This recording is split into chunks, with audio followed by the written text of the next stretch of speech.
it, but I did pretty much all the design work on that. But overall, this is kind of what I'm experienced working on, is sort of the heavily authored, first-person, reflex-based, narrative-type game. So for my first independent endeavor, I decided to work on something that was procedurally generated, had an overhead camera, was light on the narrative, and was entirely knowledge-based.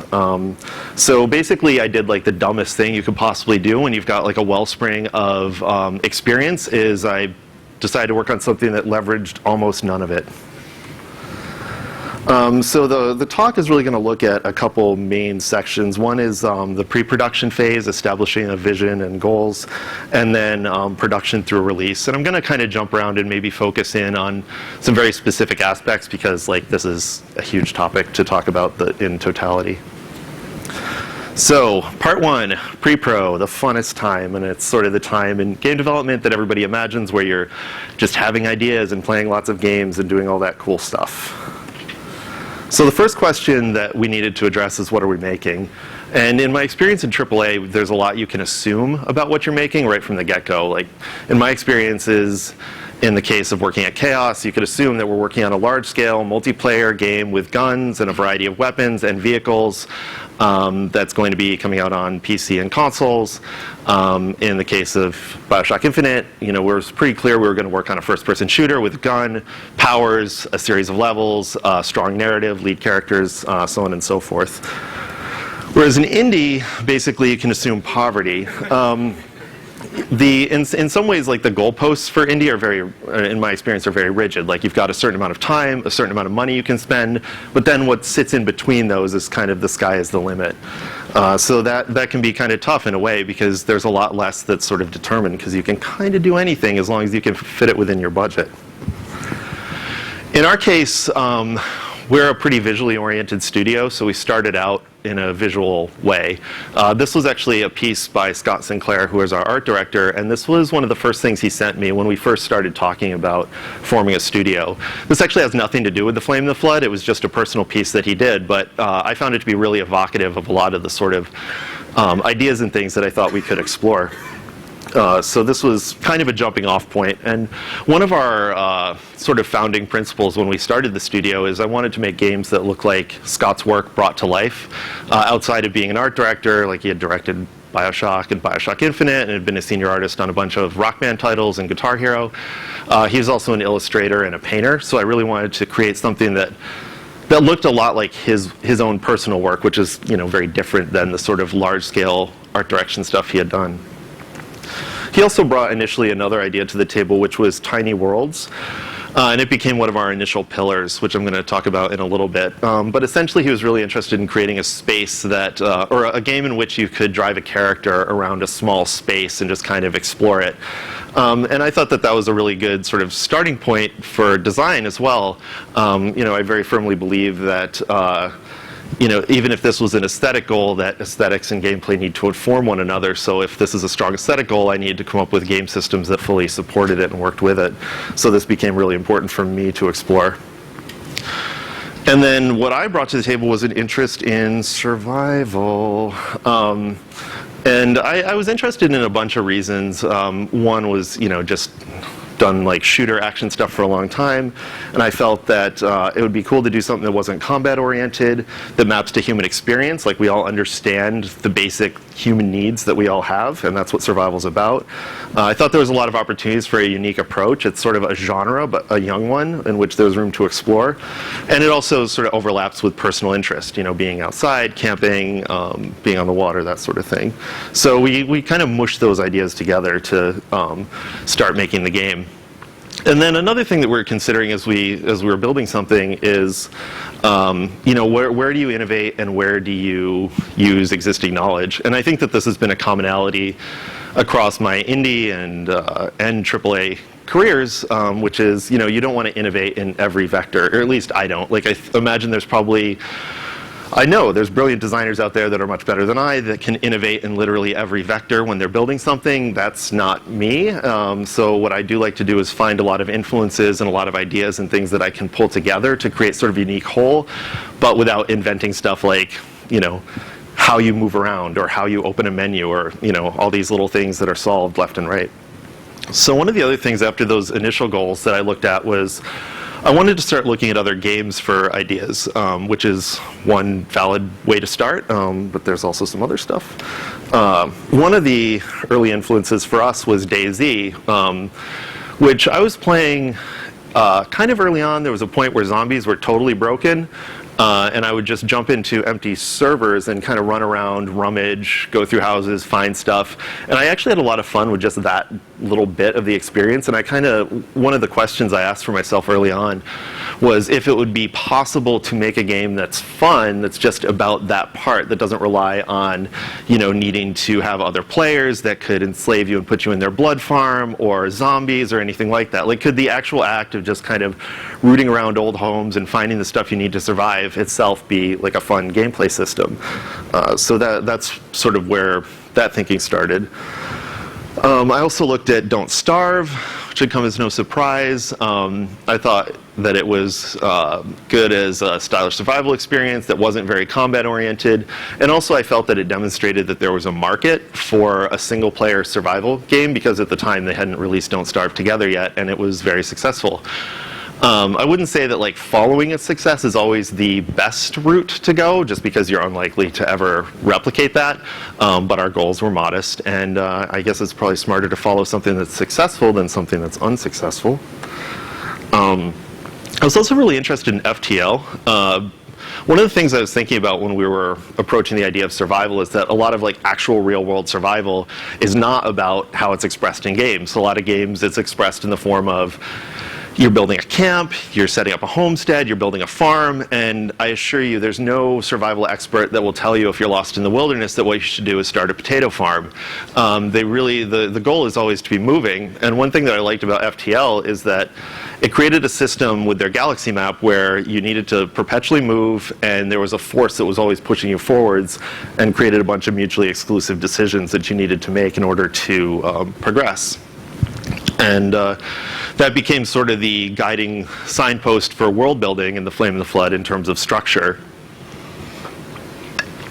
This was sort of an early concept of the river idea, where you've got a current that's pushing you forward, and then you've got all these different discrete islands that you can stop off at, but because of the current, you can't stop at everything because there's just too much space to traverse. So this was a very, very early pre-Kickstarter, maybe month one concept of the world and how it would look.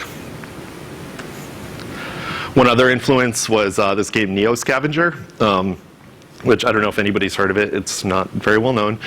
I was actually playing this, and when I was prototyping the idea of a pared down survival game, and there wasn't really anything super specific that I pulled from this, aside from the fact that it was a hex-based, turn-based survival game that was super pared down and built really lean, and I thought it was really interesting.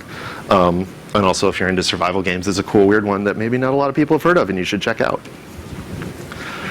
I also pulled from a lot of other references, which is a really important part of the process, I think, for game making, which is, if you're just pulling from other games, I think there's a tendency to create games that feel like they were pulled from other games. But if you go to sort of the primary sources of things, or find things outside of games, I think you're more likely to come across different or unique ideas that you might not have if you were only looking at sort of similar established things within the genre in which you're working.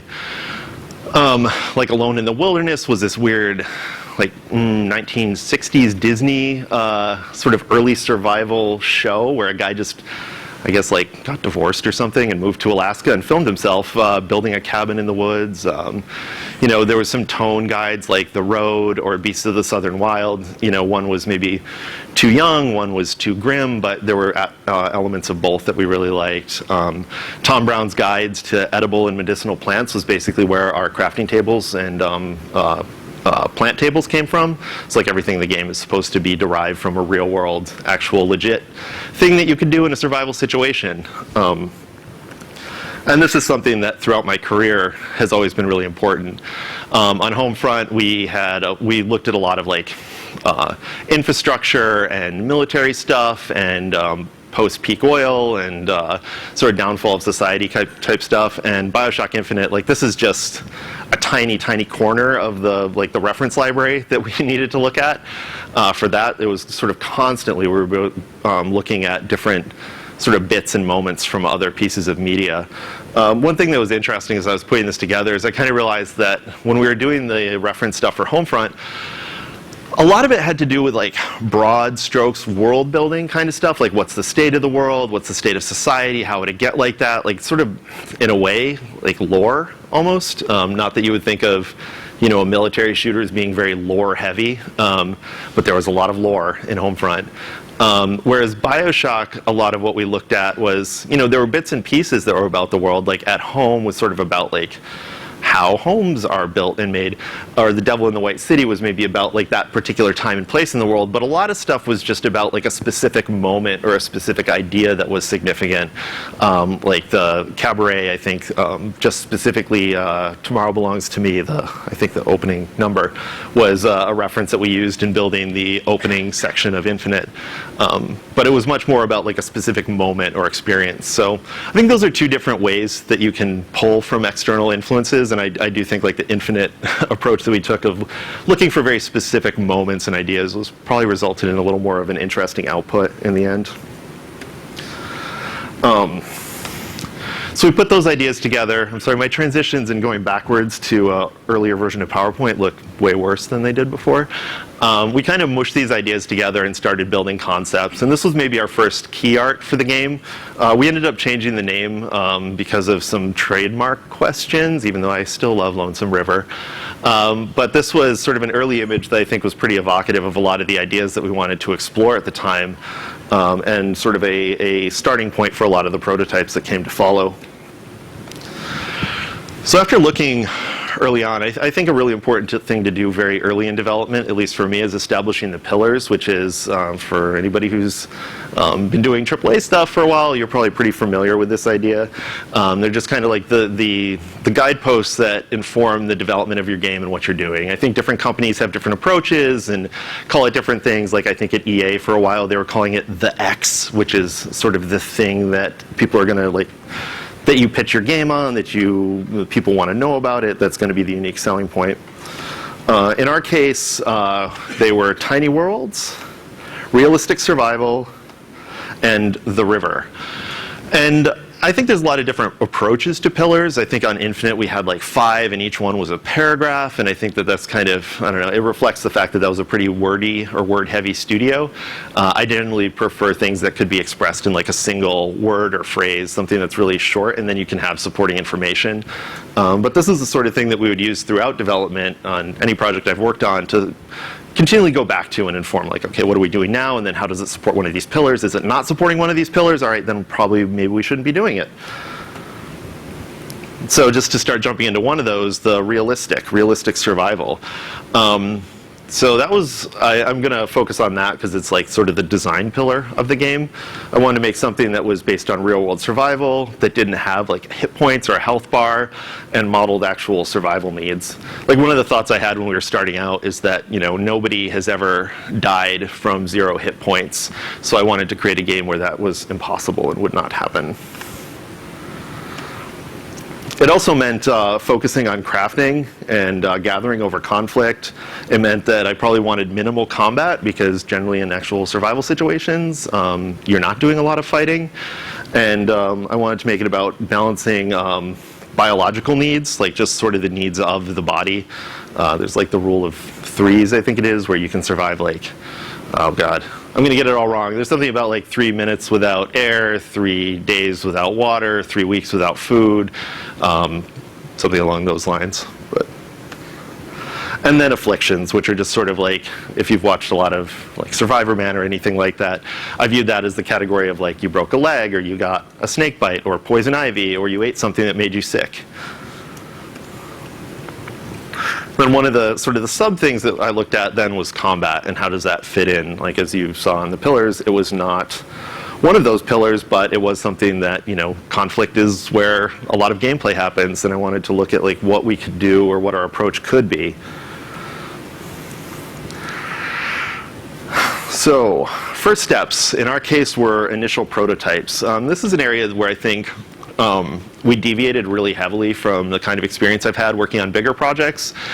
Because, I mean, we're working on a small thing, we are able to, prototype things in like a day or two that should be a model that can then be produced in a reasonable amount of time.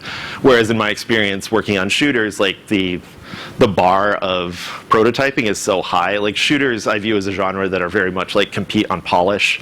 Like you can pretty easily in any engine these days like get two capsule collisions running around and firing projectiles at one another and hurting one another and so on and so forth, and that's not like nobody's ever going to produce that and be like, we got the next Call of Duty.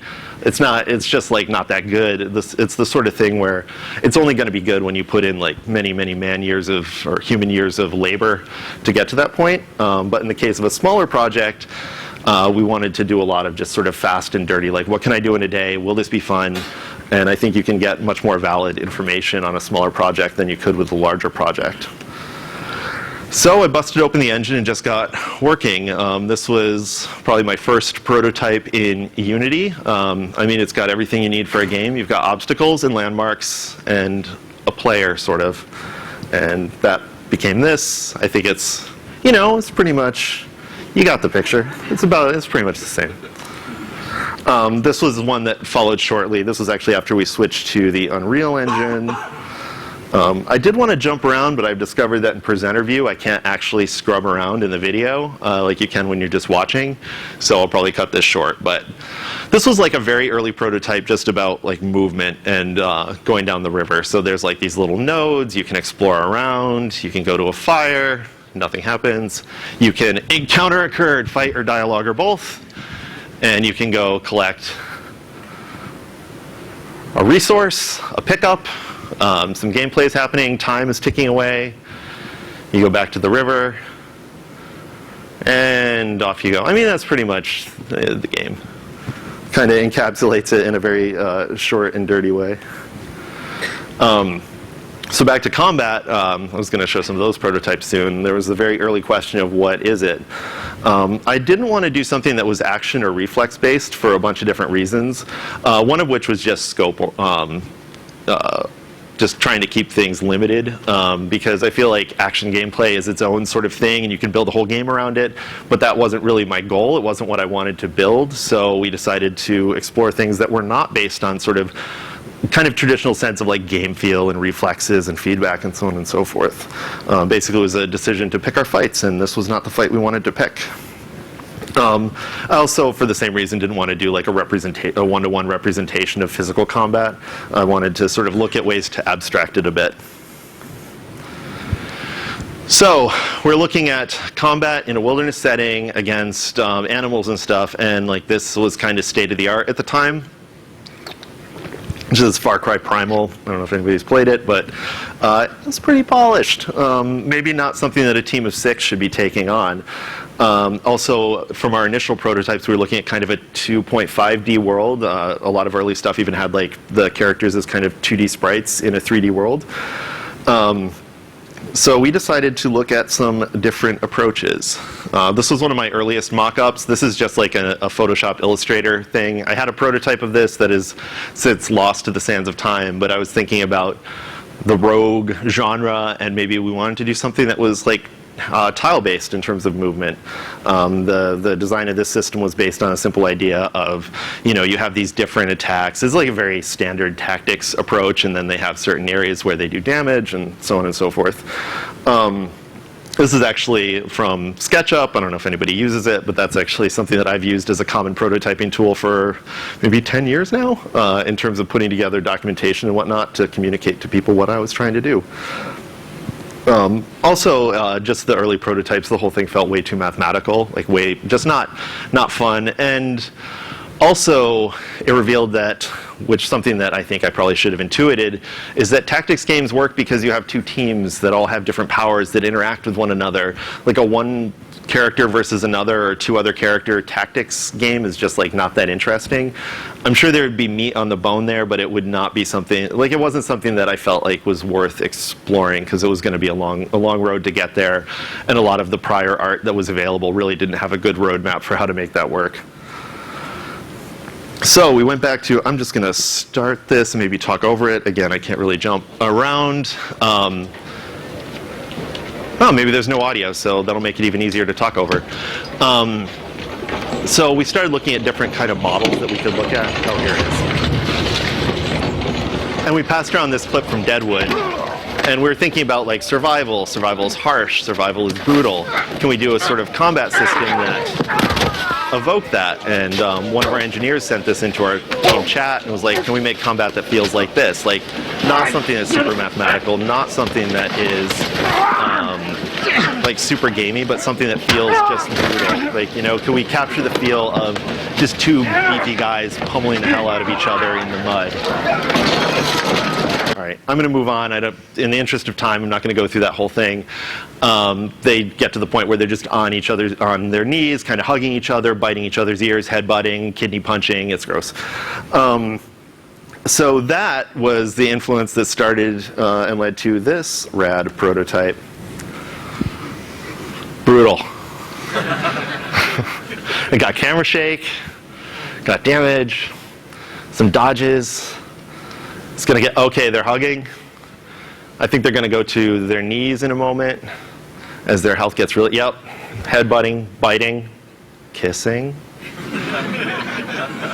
Anyway, well, I think we could all agree that really didn't capture the feel of the fight in Deadwood.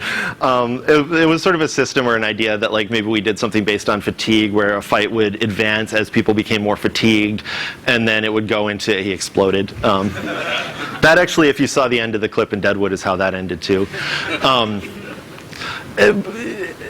It just, to me, I guess, like, I put this together and I was like, I don't see where the gameplay decisions are. Like, I don't see what's going to be fun or interesting about this, like what the decision tree of a player playing this is going to look like. So I tried yet another thing, which was kind of a turn-based approach. And the general idea for this one is that you would use your supplies as consumables, and you'd essentially build a queue of actions. Well, your opponent was building a queue of actions, and then you would hit fight, and it would consume those things. So it's kind of like just lay down your cards, take a guess what the enemy's going to do or what you're going to need, and they might be like defensive, offensive, curative, that kind of things. Hit fight, and see how it goes. So in this instance, the player's cursed, hypothermic, and bleeding, and the wolf is ornery and has a broken rib, or the wolf man. So I built a prototype for that. And this one is so action-packed that you can't even tell that the video is playing until Bone Shiv happens. Fresh salmon, we're going to use that in the fight, and a trash can lid shield. So again, if the earlier iteration, sort of the grid-based thing, was too mathy and mechanical, this was worse in every possible way. So again, we abandoned this one pretty quickly. Let's see. Oh, he's down. All right. I even went as far as using twine for combat prototyping. I'm not going to show that because it's not like good for a slideshow. And that was inspired by Neo Scavenger, where a lot of their combat was almost like a running combat log that was super evocative in terms of the things that it was describing. And I thought about an approach that was like almost a choose your own adventure kind of combat approach, but that's a lot of writing. I'm not a great writer, and it was not that much fun, and it just didn't seem right for our world. So in that case, it's time to return to the pillars. Again, common process I've done many, many times over the years, which is, you know, if you're sort of in the weeds or you're lost, just go back to square one and remind yourself of that which you're trying to make. So in our case, combat, it wasn't really cut, but it needed to go forward in a different form. So, you know, if you're in a survival situation, what do? Are you actually trying to fight? Like, I think if you are lost in the wilderness and you're fist fighting a wolf, you're kind of already screwed. Like, it's not something that you want to do. You know, I mean, we've all heard stories or legends of like the mountain man who punched the bear through the mouth and killed it or whatever. But that's like not normal. That's weird legendary stuff that never really happens. So I started to think about, is combat something that could exist, but it's a thing that you want to avoid? So it made me rethink about combat as perhaps being planning an evasion. So you get yourself out of a situation if you find yourself in one, and a lot of your lead up to it is about planning and understanding what's going to happen. So at that point, I started to think about design by exclusion, which is what are the things that we're not going to do. Combat, it's not going to be versus people. It's just going to be versus wild animals. It's not really going to be twitch-based or reflex-based. Like, it's something that you can plan for, but it doesn't require a lot of sort of controller skill. And it's not melee brawls. I didn't want there to be like punching or sort of traditional melee combat, because I think you put that in there and then that's what people are going to do. Like, if you've got a button and you do a stab with it, people are going to do a lot of stabbing. Oops, I thought I had another point there. I did not. All right, anyway. So I started looking for new inspiration, and I started looking at stealth games. The one on the left, actually, Third Eye Crime, was by Damian Isla, who was one of the engineers on our project. So we had sort of a good basis to work from there. There was a couple others, Light, Marvelous Mistakes, sort of kind of third-person, top-down view cones, distraction tools, so on and so forth. And then I also started thinking about stealth games and immersive sims, which is like my own personal favorite genre. And I really like the idea of the fact that they're often about cat and mouse, and those roles could reverse between the player and the AI in the world. And they also have a tendency to feature a pretty discrete set of tools that I thought could have easy analogs within our setting. So things like traps and distractions and tools that stun or incapacitate, enemies that are immune to certain tools or that interact with each other in interesting ways. I felt like this was maybe like where we were starting to find the meat of what we were trying to do. So we built this early prototype. This is actually made for, this is like some just marketing stuff for our Kickstarter when we ran it, but this is actually a working prototype that Damian, our engineer, built in his own 2D engine that sort of showed a lot of the ideas of how we wanted that to manifest.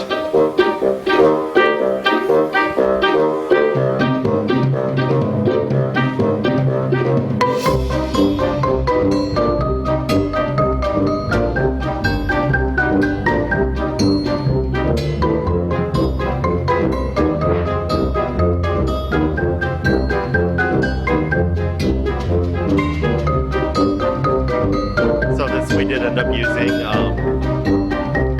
where you can hold a torch and it will repel wolves until it burns out.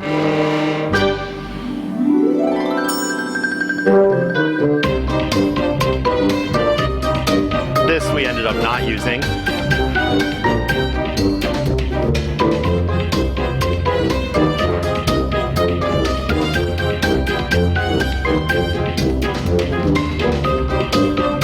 This is definitely a thing you can do in the... Uh-oh. Oh, no. Well, all right. I don't know why that just stopped. Uh-oh. Uh-oh. Oh, there we go. Thought the computer froze. This is definitely something you can do in the final game. You can go pester a bear. Oh, no. This is not looking good. Maybe I should just go past this slide before my computer locks up. All right, I'm just going to go past that because that's making me nervous, and I don't want to subject you guys to a reboot and everything. Like, you could pester a bear and then agitate some wolves and get them to fight each other, so you don't need to fight either. And the last one, you could set a trap. You could scare bunnies into it and then use the bunny as bait to lure the wolves away. And thus the joke, the bunny dies at the end because the wolves go eat the bunny. I did want to do a quick aside into trailers and the use of trailers, just because it is sort of a common thing, again, that's spanned the entirety of my career making games. I know that there's a lot of attitude amongst developers. I've certainly expressed it myself in the past that trailers and demos are kind of a waste of time. They're a waste of resources, and I thoroughly disagree. And the reason for that is I think that they're a really good way to set early guideposts for what you're doing. Particularly if you release something publicly, you now have like not only a post internally of like what you want the game to look like and how you want it to feel, but you're also now publicly accountable for making that happen. The one on the left, Homefront single-player prototype, nobody's ever seen, unless you guys hunted it down on YouTube, which it did get posted years later because it was never released. But it established like an early vision for what we wanted the single-player of the game to be. The Infinite gameplay demo we, of course, posted. The Flame in the Flood Kickstarter trailer we put live. This will, for anybody who's made big games, should come as no shock that the actual game that was underneath any one of these was borderline non-existent, and the trailers, particularly on the left, the gameplay demos, like if it was driven by somebody that was an experienced demo driver that knew exactly where to hit what button at what moment, oftentimes including secret buttons like, you know, hit the back button to instigate this action to occur because you know that you've already hit your mark, they'd totally break. You know, like at that moment with Elizabeth, if you turned around, you just see like backface finish geo. But I think they were really valuable, all of them, in terms of sort of giving us something that looked and felt polished and gave us a sense of what we were actually aiming for, and also had like really clear business cases. The Homefront single-player prototype stopped our studio from being closed, and the Flame in the Flood Kickstarter trailer resulted in us being funded and being able to actually make it. If we didn't have those things, well, I would be on a very different path right now, probably. But anyway, I just wanted to give a little aside as to why I think that's valuable, and that's actually the approach we're using with our current project that we're developing now. Is, you know, lead with something that is visual and sells the idea and the mood and the place that we can then build off of and towards. So, establishing some goals for combat and our goals for the game, we get into production, and I wanted to talk a little bit about documentation because in my life in AAA, documentation was a huge part of my life that I hated. But I think there's value to be had in that you do need to keep people on the same page. So I just sort of wanted to talk about some of my personal preferences there, which is to kind of keep things small, keep things visual. In this case, these are like a bunch of kind of enemy or wildlife cards that I made for the Flame in the Flood. Like I would, you know, I'll do things like build card decks that I can lay out and sort of see how things relate to one another. Here's some early documentation I did for Homefront. It's illegible because it's too small, but the thing on the left, I mean, that's just a technical document about like structure for streaming levels. But I still, for everything, I try and make it like very visual and very parsable and very light on language and heavy on image. Mostly because you're trying to communicate always like a lot of pretty complicated or nuanced ideas to a lot of different people that maybe learn or understand things in a lot of different ways. So I just try and like, I've got the text for readers, I've got the image for viewers, and I try and keep stuff to one page or less, just for, you know, the sake of the fact that you're trying to communicate to lots of different people that are very busy and don't want to be reading your stupid design doc.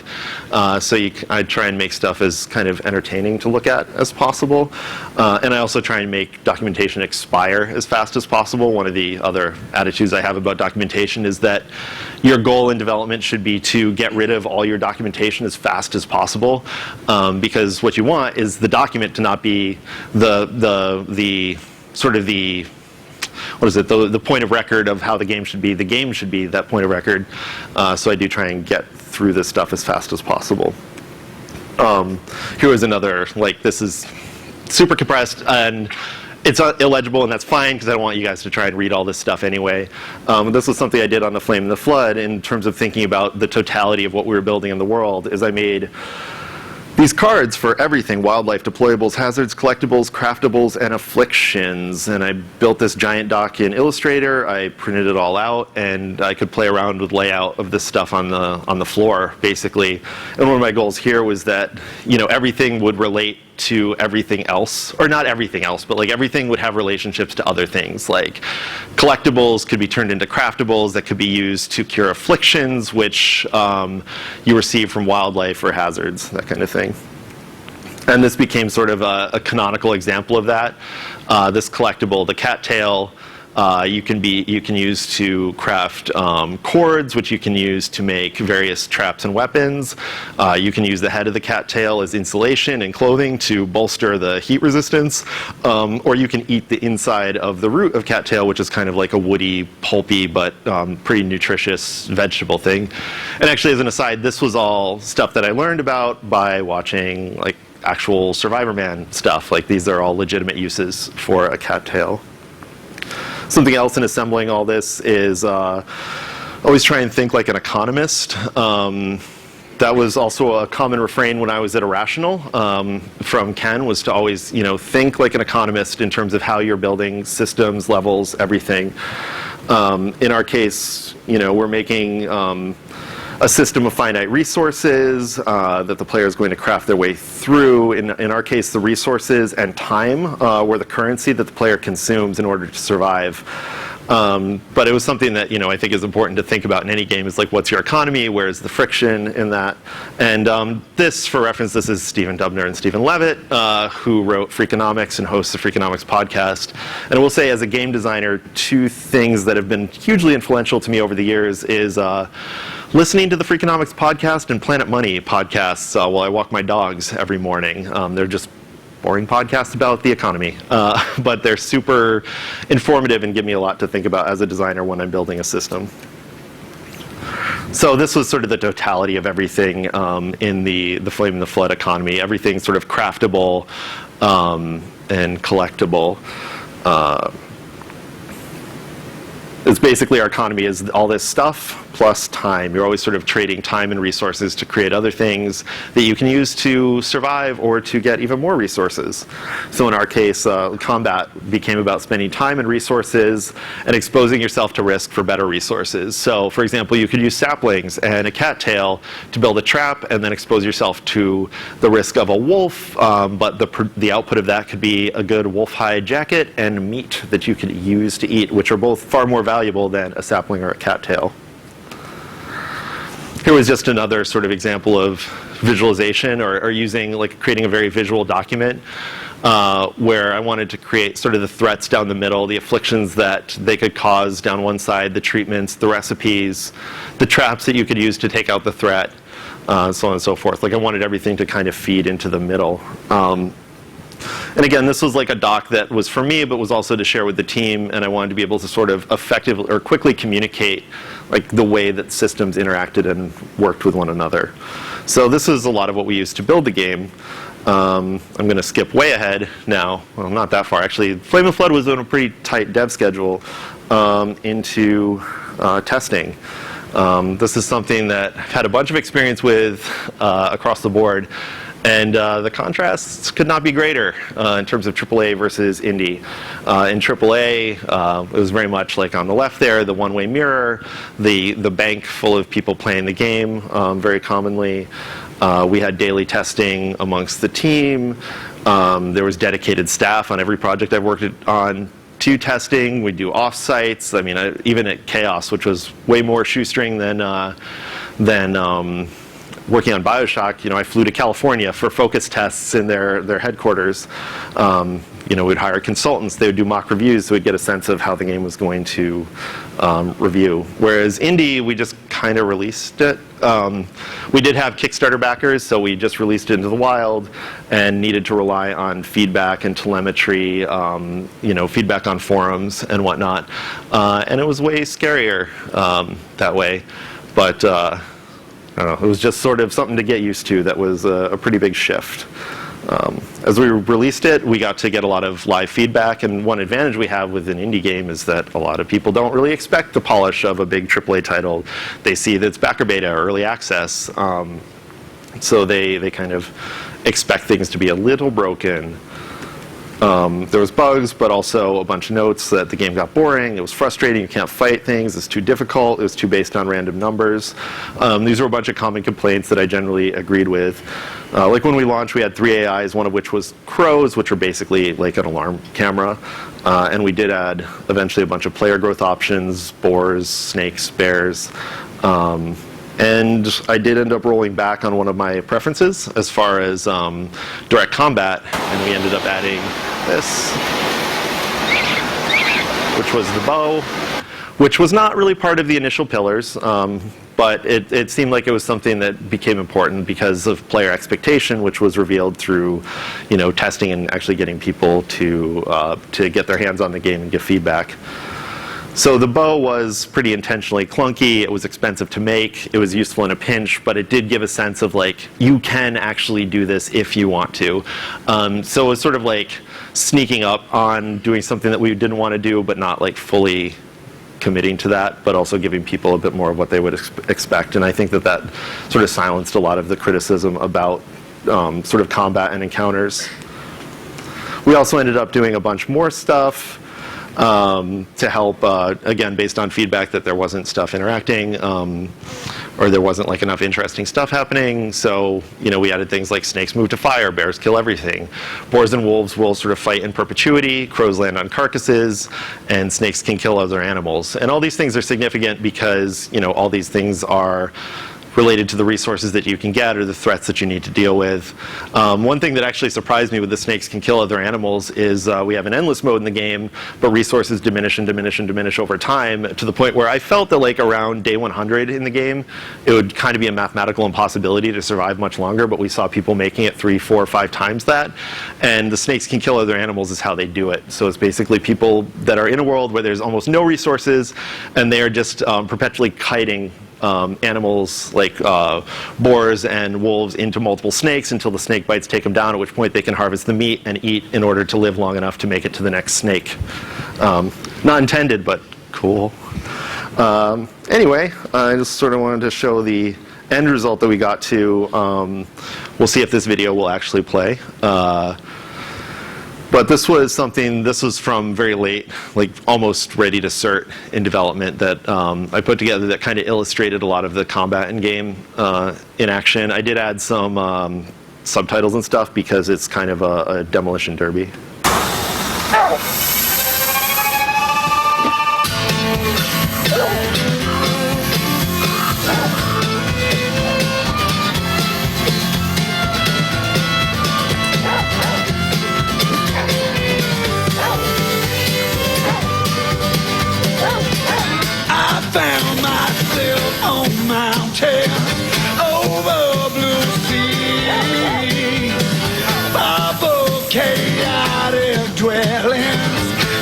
Clouds to breathe. All I want is to cut this thing, say destiny. All I need is moving water to set me free.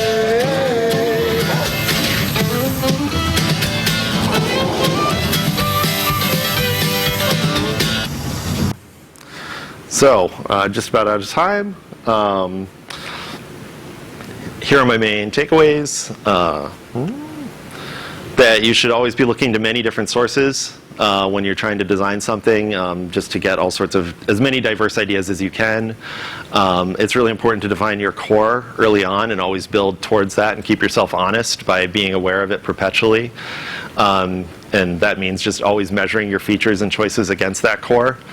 To be very analytical when you can, and try and be very careful and mathematical about understanding what you're doing with feedback and how you're interpreting it, while also listening to players, because they're going to maybe not tell you what you need to fix, but they're going to tell you what's broken. And in the end, you do kind of need to use your gut to determine like what the actual right path forward is, because that's sort of the art of what we do. Thank you very much. I think I have 30 seconds for questions.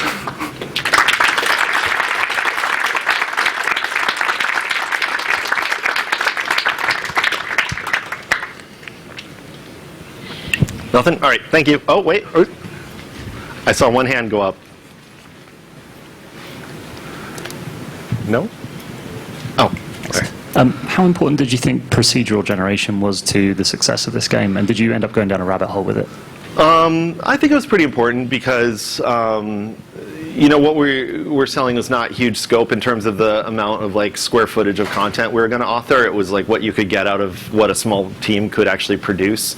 So like I don't think that we could have made a game where we have people that are playing for dozens and dozens of hours if it was really just the ground that they could cover was that which was hand authored by a single artist. So I mean, as far as the rabbit hole, like I think it was don't know, our engineers were really excited by the problem, which in a way was like how we got some rad engineers to work with, was by saying like, hey, river generation, it's got to be procedurally generated, and it's definitely like why we're able to work with at least one of the people on the team. Cool. All right. Thank you very much.